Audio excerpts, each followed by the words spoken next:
दक्षिण में जीत के लिए जो खाका बीजेपी ने तैयार किया, उसे अमली जमा पहनाने में लगे हैं प्रधानमंत्री नरेंद्र मोदी। मोदी बीजेपी को 303 से 400 के पार पहुंचाने के लिए खुद जमीन पर उतर करके बड़ी लड़ाई लड़ रहे हैं। दक्षिण के स्कोर कार्ड को 29 से 50 पार करने के लिए मोदी राम के सहारे दक्षिण के द्वारे हैं। अयोध्या में प्राण प्रतिष्ठा से ठीक 6 दिन पहले पीएम मोदी आज केरल में थे। एक तरफ बीजेपी के सबसे बड़े चेहरे दक्षिण में सीटों को साधने में जुटे हैं। साउथ में अपने प्रभाव को बढ़ाने के लिए मोदी अब तक 4 राज्यों का दौरा कर चुके हैं। 2019 से अच्छा प्रदर्शन करने के लिए ताबड़तोड़ रोड शो कर रहे हैं। उत्तर से ज्यादा दक्षिण पर फोकस कर रहे हैं।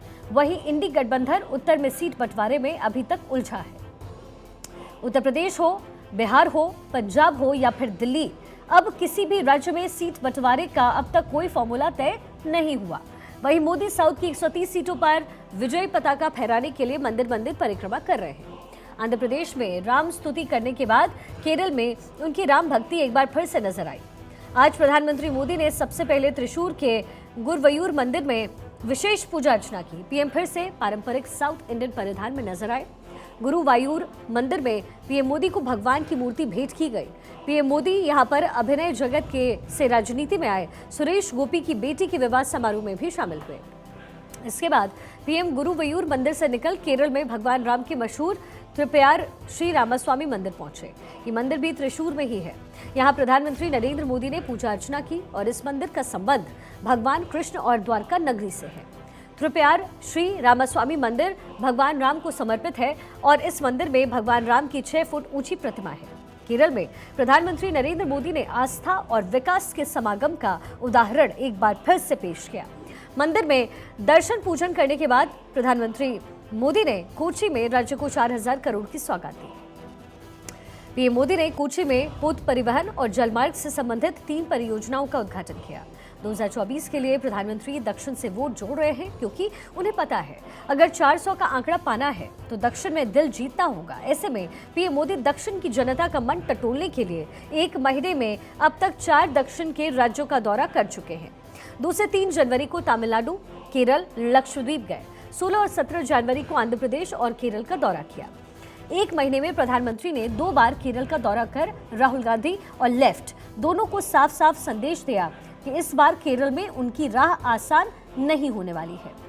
पीएम मोदी ने नए साल के पहले महीने में अब तक 6 जनसभा को संबोधित भी किया है। इसके साथ ही अब तक 3 रोड शो वो कर चुके हैं। 3 मंदिरों में पूजा अर्चना कर चुके हैं। अब जैसे जैसे चुनाव नजदीक आएगा पीएम मोदी का दक्षिण दौरे और रफ्तार पकड़ेगा। 19 जनवरी को पीएम मोदी कर्नाटक के दौरे पर जा रहे हैं। केरल में कोची में जब मोदी ने रोड शो किया तो पुष्प वर्षा की गई। ये पुष्प वर्षा वोट वर्षा में तब्दील होगी या फिर नहीं, ये तो वक्त ही बताएगा, लेकिन ये तस्वीरें विपक्ष को जरूर चुभ रही होगी।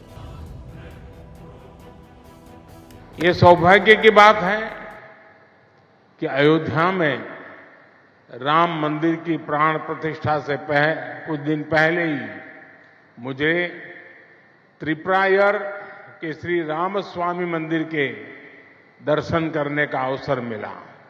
केरला के कई महत्वपूर्ण कलाकारों ने भी अपनी भव्य प्रस्तुतियां से मन मोह लिया।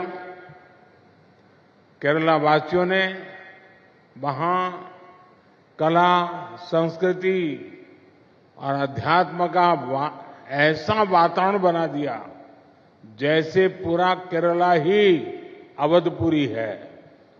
हमें वोटरों को ये बताना चाहिए कि 10 वर्ष पहले तक जब देश में एक कमजोर और अस्थिर सरकार थी तो आए दिन आतंकी हमले होते थे। इसका सीधा असर हमारे निवेश पर पड़ता था और विदेशों में काम करने वाले हमारे देशवासियों पर पड़ता था।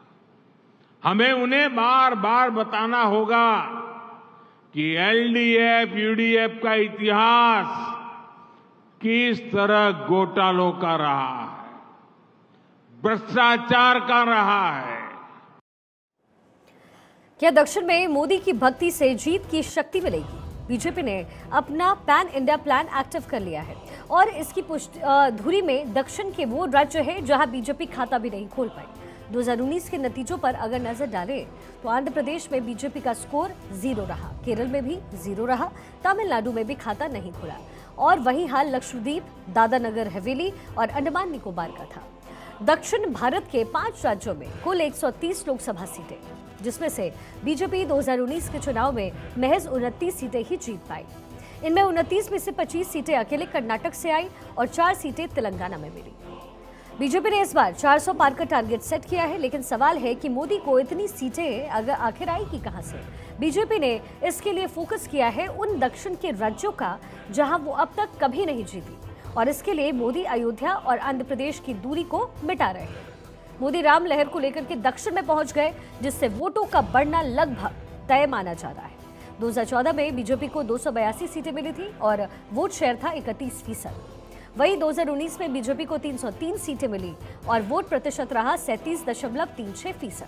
24 के लिए बीजेपी ने 50% से ज्यादा वोट शेयर और 400 सीटों का लक्ष्य रखा है। बीजेपी को 2019 से 12.64% ज्यादा वोट चाहिए और इसके लिए ही बीजेपी दक्षिण में इस वक्त बड़ा दांव चल रही है। देखते हैं ये कितना सक्सेसफुल होता है।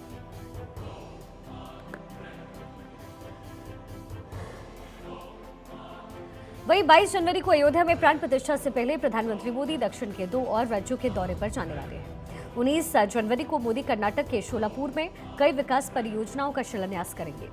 इसके साथ ही बेंगलुरु में Boeing India engineering and technology centre का उद्घाटन करेंगे। कर्नाटक से सीधे प्रधानमंत्री मोदी चेन्नई पहुंचेंगे, जहां वो खेलो इंडिया यूथ गेम्स का उद्घाटन करेंगे। 20 जनवरी को पीएम मोदी तमिलनाडु में श्री रंगनाथ स्वामी मंदिर तिरुचिरापल्ली में एक कार्यक्रम में हिस्सा लेंगे। दोपहर 2:45 बजे रामेश्वरम में श्री अरुलमिगु रामनाथन स्वामी मंदिर में स्मरण और दर्शन करेंगे।